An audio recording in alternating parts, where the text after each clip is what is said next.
Welcome to the SRD Tuning YouTube channel.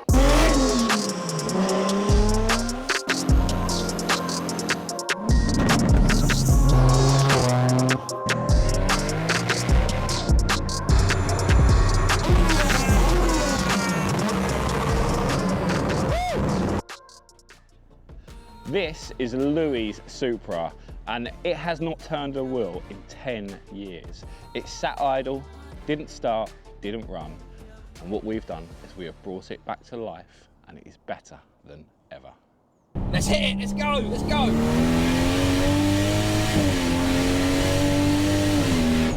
Woo-hoo-hoo-hoo-hoo!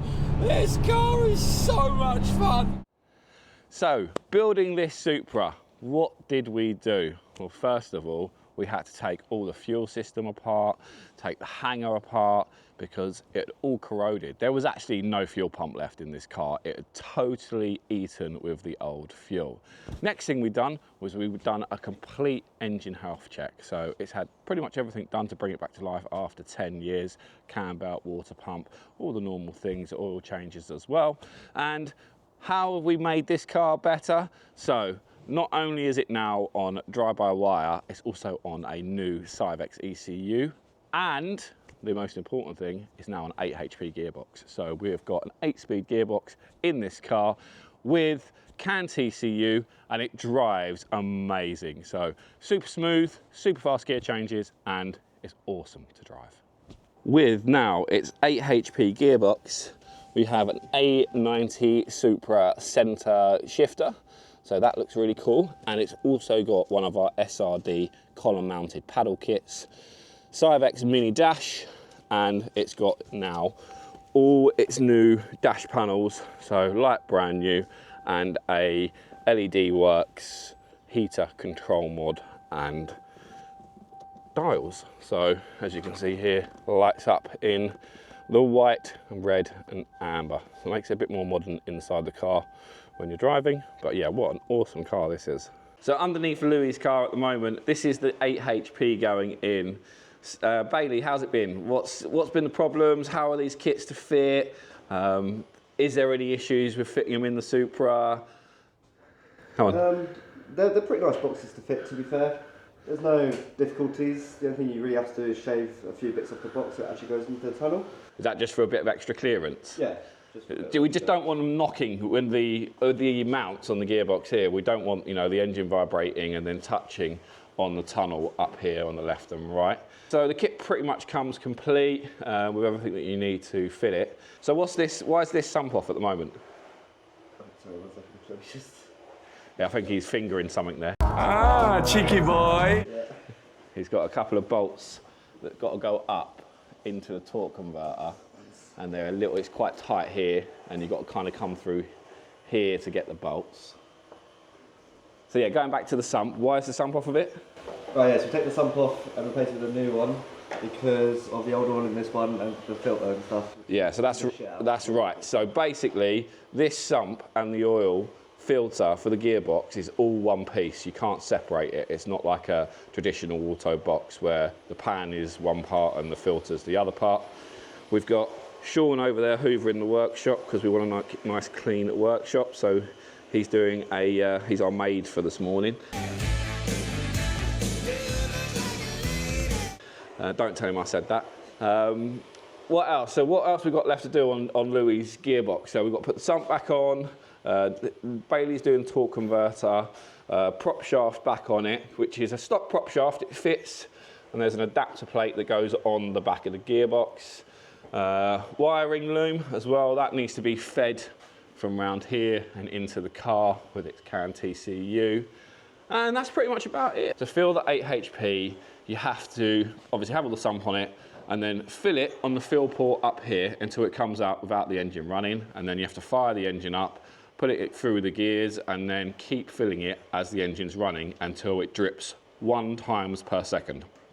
Once that's done, we know it's going to have like 8.5 litres of oil.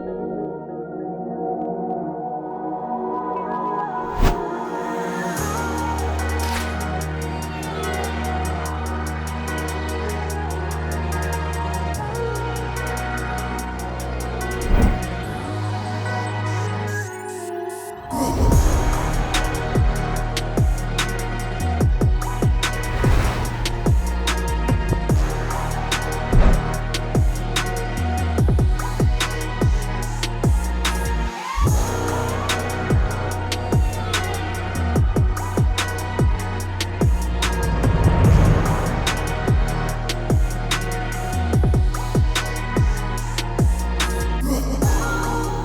here I am out in Louis' 550 horsepower, single turbo, 8 HP, swapped Supra after 10 years. 10 years, that is a long time to be off the road. So we've worked hard, we've put it back together again, we got it all working, and it is better than ever. So I'm just in comfort mode with the 8 HP, and it is amazing how smooth this car drives. It is so OEM. It's got custom firmware on the gearbox, so we've moved our shift points slightly, and it just really suits the 2J. So I am so happy how well this car has turned out and how well it drives. I mean, it is incredible to drive. It's very easy to drive. Fills you with loads of confidence whilst you're driving around in it, and the comfort mode is amazing. So yeah, you can't beat the 8 HP. They are an incredible gearbox. They sound great with the 2J because the gear changes are so fast. You can hear that turbo now. I'm just feathering the throttle ever so slightly, and it just whoop, off it goes. Very happy. So you guys don't want to hear all the, oh, it drives amazing comfort and it's, you don't care about that. You want to know what it drives like when it's flat out. Well, I'm going to surprise you in a minute, and I'm going to show you how well it drives flat out. Although, I'm in a 550 horsepower rear-wheel drive Supra in the wet, but we've got traction control as well, and you'll probably hear it struggling for traction. I think we should have some fun. What do you reckon? I think we should have some fun. So I've just put it in manual mode now, and there's a few people walking over there being like, "Wow, what's that car driving past?" Is that a Supra? Dude, is that a Supra? You know, they get it, they know. So just gonna make sure it's safe to do any accelerating on a national speed limit road, and slow down a little bit. Let's hit it, let's go, let's go.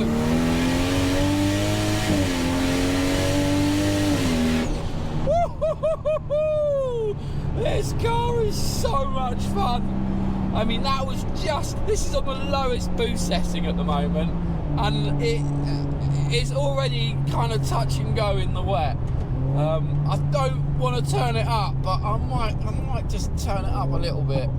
Should we go Cal 2? I think that's probably the next boost setting up, but we'll make sure we do this in a safe, controlled manner. You know, not breaking any speed limits, not breaking any rules or anything like that, but we're just going to make sure that if I do accelerate hard and get to the speed limit pretty fast, I'm going to do it in a safe manner. At the moment, you'll see there's cars around, so we're not going to play silly bollocks or anything like that. But we need to get some time on this car because it's been 10 years. We need to make sure that everything operates correctly, make sure there's no problems anywhere. You know, we've changed a lot on the car, so we're just getting all of them last final little details right and the drivability right. It's got throttle blips on the down change, so you know, that's how OEM this car drives. It's very, very OEM. It's quite busy today out on the roads. Why can't it be quiet? Now there's a truck in front of me and another car, and I want to have some fun. You want to see me have some fun in this car, and Louis, you want to see your car go properly, and yeah, so I very much enjoyed you know, bringing this car back to life again with its new upgraded modifications, because it does transform the car and how fun it is to drive. And yeah, just want to do a little bit of the turbo sounds amazing. This is on a log manifold, and it's got a little doo-doo-doo at the end from the dump valve. It's got HKS dump valve on it, and it makes some really great noises. The straight 6 2J engine, you cannot beat the sound. They're incredible. They're so smooth, they're so powerful, they're just incredible engines. You know, 30 years on, me personally would still prefer a 2J over any other straight 6 engine. That includes BMW B58. I'm sorry boys, 2J for me. Now you've got the options of a dart block. Yeah, it's all 2J for me. Just much happier with them. And yeah, B58, great engine, but it is no 2J. The 2J wants to rev and it wants to make all of its mid-range torque at like 4,000 and above, and yeah, it's just an incredible engine. So we'll get past this learner driver. Don't want to scare him or anything like that. So yeah, we're having a little hit. Woo. Does sound good, doesn't it? Yeah, the turbo flutter as well, but especially on a log manifold, it's pretty responsive, this car. So I've got a nice bit of space now on the road. I'm just going to slow it down a little bit, maybe 3rd gear, and then I'm going to hit it. Let's go.